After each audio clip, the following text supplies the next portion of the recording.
Let's talk about what nobody wants to talk about. Who here has ever failed? Who's here has failed miserably at something you wanted to achieve? When you failed, why did you fail? Didn't have enough time, didn't have the right technology, didn't have the money, didn't have the contacts, had the wrong people. The people said we had the wrong leader. Everything you people have told me, I didn't have the technology, I didn't have the right contacts, I didn't have the time, I didn't have money. Everything you've told me, I didn't have enough Supreme Court justices. Those are resources. And so you're telling me I failed because I didn't have the resources. And I'm here to tell you what you already know. Resources are never the problem. It's a lack of resourcefulness is why you failed. Because the ultimate resources are emotional states. If you're creative enough, can you find the answer? Yes or no? If you're determined enough, can you find the breakthrough? Yes or no? If you're passionate and loving enough, can you get someone to help you? Yes or no? If there's no way that you're committed, can you find the money even if you don't have it? Yes or no? So I said creativity, decisiveness, passion, honesty, sincerity, love. These are the ultimate human resources. And when you engage these resources, you can get any other resource on earth. And I said, so you told me all the resources you're missing, and you hypnotize yourself into believing that you don't have what you want because you don't have the resources, when the most successful people in history had no resources, but they were incredibly resourceful, so they got the resources. Resourcefulness is the ultimate resource. And if you don't have what you want, stop telling yourself the story because you don't have the money, you don't have the time. That's bullshit. It's because you haven't committed yourself where you would burn your boats. If you want to take the fucking island, burn your fucking boats, and you will take the island, because people, when they're going to either die or succeed, tend to succeed. But most of us give ourselves a way out, and that's why we don't have what we want. So if you and I really want to know what's going to take to get your dream and make it real, it's to stop all the things you told yourself that aren't. And I'm here to tell you what I said at the top of our discussion. 80% of success is psychology and 20% is mechanics. That's true of running your business. That's true of your intimate relationship. That's true of your body. That's true in your level of happiness. So you got to know the 20% because that gives you the edge, right? Those strategies. But you got to know the psychology. If you're in business right now, there's a few things. The chokehold on the growth of your business is you. It is not your people. It is the leader of this organization. The leader is the chokehold. And the chokehold comes in one of two forms. Your psychology. You think you've tried everything. You've tried everything but what fucking works. Or it's a skill that you're missing. Like you really are incredible at writing code, but you don't know shit about accounting and finance, and it's eating your business alive. Because I got to tell you, 96% of all businesses in a 10-year period of time go under. Only 4% make it. By the way, make it doesn't mean that you succeed and have any money. It just means you're still standing. 4%. And by the way, after 10 years, you're set, right? There's no more challenges. If you got into business and you're in it right now, I love you, I respect you as a brother or sister, and I know you're a crazy son of a bitch just like me. You have to be. Who gets in a sport where the longer you play, the more likely you die? You're a gladiator if you're in business. A gladiator goes out there and they know every time I go out, I can die, and the longer I stay in the game, the more likely I die, but every day they go out to win. That takes an incredible psychology. But in that psychology, we bump onto limits, and that's what you got to shift. And if your psychology is solid, then you got to say, where are the skills I'm missing? Because that's equally important. If you don't know how to market in the world we're in today, if you don't know the cutting edge of marketing, I'm only here today. I have the privilege to be with you here. I created a brand, and that's why I have the privilege to serve you. But that brand came because I realized early in my career, I have the best ideas in the world, but they're going to die on my lips unless I can market them, unless I can build a brand. It is the most important thing today because the world is made up of commodities. The world is so competitive. If you're a commodity, if you're a race for the lowest price, you will be out of business within 10 years, probably more like 2 to 5. You have to have something that separates you from everybody else on earth, and until you find out that something, you will be stressed and you will be struggling. But everybody has it, or anybody can create it. That's my expertise. My companies, I started with 0. We do more than 5 billion with a B per year, my companies, combined. How the f did you do that when it's not even your focus? We all have a set of belief systems, different kinds of beliefs, about if something happens, then it means something else. So for example, do we have rules for like what people do if they love us? Yes or no? So if a person loves you, then they what? They respect you. And by the way, does this person also then have a set of rules for if you respect them, then you, and they have to look at them a certain way, don't raise your voice. If you respect me, then you don't raise your voice. If you respect me, then you tell me the truth. If you respect me, you follow what I'm saying here? And you know the problem is all these rules are unconscious. What else? If a person loves you, they what? Trust you.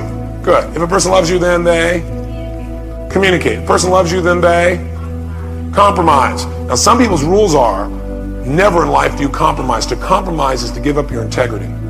Some people's idea of integrity is if you compromise, then you have no integrity. A lot of us have rules that are absolutely totally unfair to us. For example, my favorite program that I do is all on this destiny technology I developed, where I ask the question constantly, what makes people do what they do? And I started asking that question more intensely after a guy embezzled $250,000 from me, ran me $758,000 in debt. So I came up with all these incredible distinctions, and I refined them in the last 3 or 4 years by doing a research project. My research project is called Date with Destiny. What it is the most powerful program I do. I take only 100 people at a time. I've been doing this now for about 2.5 years. And before they even get there, I get about 18 pages from them on every emotion they ever feel, what triggers it for them, what they believe is most important in life, what they think their experiences of life were, and I analyze every single thing about this person I can. And we bring them in here and we find out what their core beliefs and values and rules are. Because that determines how you interpret your whole life, how you feel and what you do. And we change that, and it changed their whole life. So for example, if your highest value in life was security, you're going to make decisions differently than if your number one value is adventure, right? Well, if you had somebody's highest value is security, the last one was adventure, one day you swap them. You think it might change their personality a little bit? Changes everything. Everything. Now we don't do it haphazardly. We find out where they want in their life, and then we make sure their values are consistent with what they want. Because most people are being pulled in two different directions, right? They want to like be successful, and they don't want to ever be rejected. Guess again. And most people are trying to meet two masters that can't be met, and so they get pulled apart and they sabotage a lot of stuff. But the biggest challenge for people, I think, is their rules. Most people in life have wired their brain where it's really, really hard to feel good. Every upset you've ever had or you ever will have with another human being is a rules upset. You are not upset with a human being. You're upset with their rules because you have a different set of rules. So every upset you've ever had with another human being has been a rules upset. And whether we get pain or whether we get pleasure in any moment is not based on what happens, but our giving ourselves that pain or pleasure based upon our rules. People don't have enough rules in their life for themselves. So for instance, I get out of bed in 10 minutes or less, doesn't matter. And I don't want to. That's why I have the rule. Because I went through... Callous your mind. Literally. I went through a period where I would lay in bed for 3 to 4 hours, awash in shame at my inability to get out of bed. And it just embarrassed me. And so I felt badly about myself. So I wanted to make a change. So I knew that I needed a bright line. So bright line, 10 minutes or less, you get out of bed. As soon as you realize you're awake, that's it. So, and the rule is more specific. It's like I have to have had at least 5 hours of sleep. But once you put the rule in place, then you just live by it. And that's how you earn credibility. Like right now, I don't feel the way telling you that I want to feel. This is a good moment. He's on my team. I'm pointing at him. This is a good moment. So I'm saying this, and I don't feel good about saying it. Why? Because today, I don't know what happened. I got out of bed in 11 minutes. And I was so You literally pissed. time it?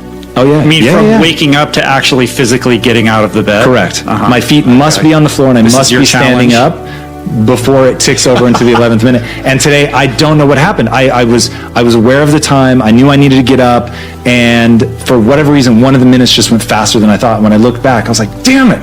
And so I'm surprised you even made it here today then. Right? Yeah. So now this comes into like knowing how to handle something like that. Like if you totally fall apart because you don't live up to one of your rules, you're violating another one of my rules, which is don't do anything that doesn't move you towards your goals. So it's like, yes, it is a part of my identity to confess this. So because I'm talking about it, I want to say it now to an audience. It's the only thing that will allow me to reset and be able to feel good about it again, because I don't lie. When I miss it, I own it. Well, look, if your biggest problem is it took you 11 minutes to get out of bed, sadly, that's not 10, my biggest problem. This is a high quality problem. Right, yes, very true. But my thing is people don't have the rules. And so I have other rules, for instance. I wear a size 32 pant. There's just That's it. And so, No matter what your waist is. no, I won't let my waist get out of line with that. So I use the pants as a way to guide. Now, I would go down if I got so lean that I was, 31. That's not a problem. But I'm not going to allow myself to go up. And it's super tempting, like especially around Christmas. I don't try to hold abs through the winter. So during Christmas, like right now, I do not have abs. So, and I'm totally fine with that. I switch a different part of my mentality. During the holidays, my wife and I definitely celebrate with food. And it's amazing, and I love it the most. So, but if that celebration took me up to like 32s don't fit anymore, I got to cut back because I have a rule.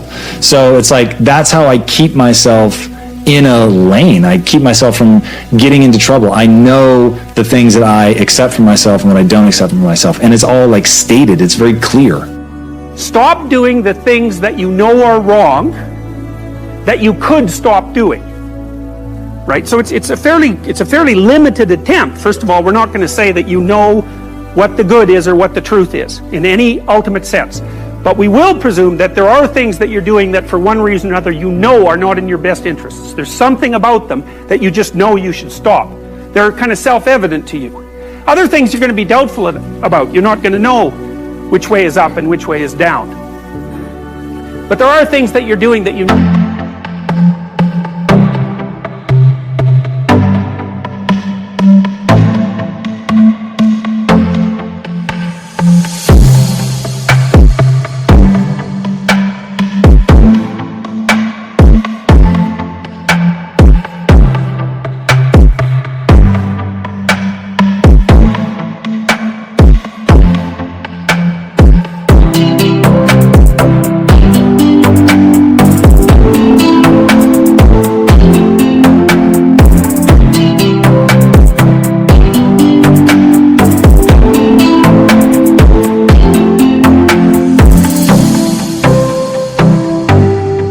You shouldn't do.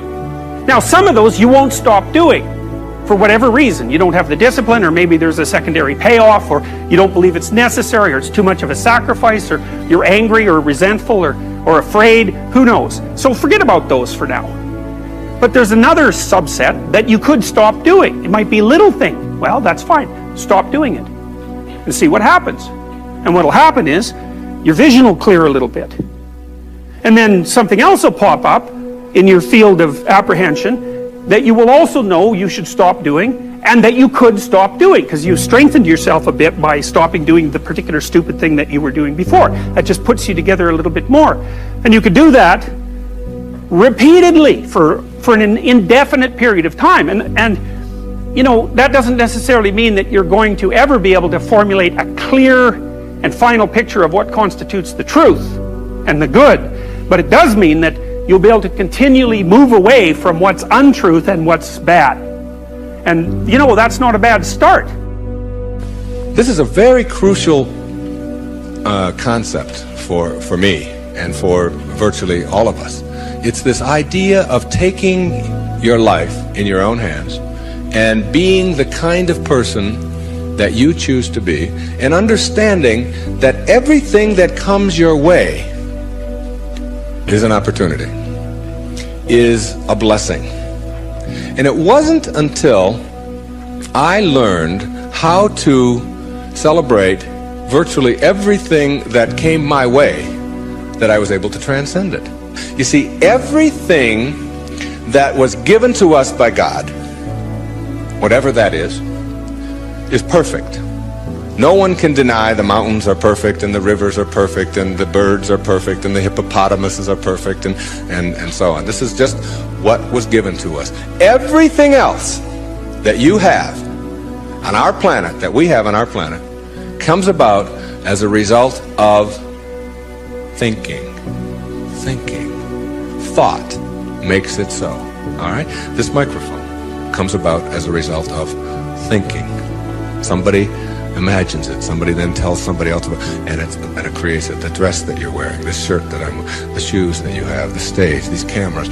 Everything that you see that wasn't given to us was created by man as a result of the way that we think. So what gets inside of us as a cell comes about as a result of the way that we choose to think in our lives. Very important principle to understand, because once you get a hold of thinking, and that it creates everything that you have in your life. You can change and make it as absolutely perfect as you want it to be, because thought makes it so. I started feeling like, I think everybody knows, I've moved my whole life on instinct.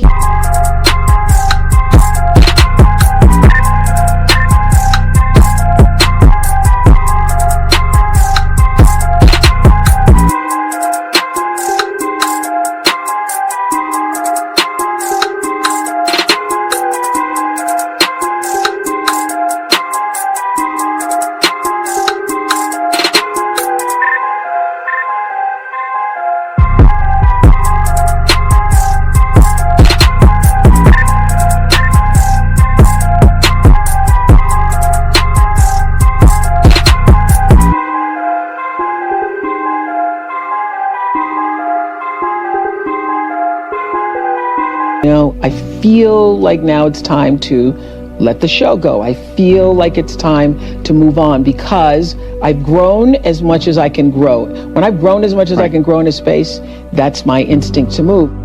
We have more power to influence our thoughts and our beliefs. And so there are a lot of tools and techniques out there that are resources. Like when I grew up, we didn't have any, we had no money, right? I had no education because I was very learning challenged. I didn't know anybody, right? So I feel like it's not, when people are, that's where they'll go though. When there's a stopgap between where they are and where they want to be, they'll say, oh, I don't have the money, or I don't have the education, or I don't have the intelligence, I don't have the network, or anything else like that. And what you know, as for all incredible success you've had and the value you've created for the world, is that it's not about resources, right? Because we know a lot of people who didn't have any resources that were able to impact the world. It's about our internal resources. And what I'm saying is optimizing our environment, optimizing our behaviors, our capabilities, our beliefs and our values, and our identity, right? At the highest level, our identity, because you can't just change your belief or your values or your behavior even if you don't believe you're that kind of person. That's why I kind of always go to the superhero mythos, because I want people to claim that identity. I call it the superhero you, that version of ourselves that we're not waiting for Superman or Batman or Wonder Woman. It's like, you are Wonder Woman, you are Batman, you are Superman. It's just we have to commit ourselves to be able to unleashing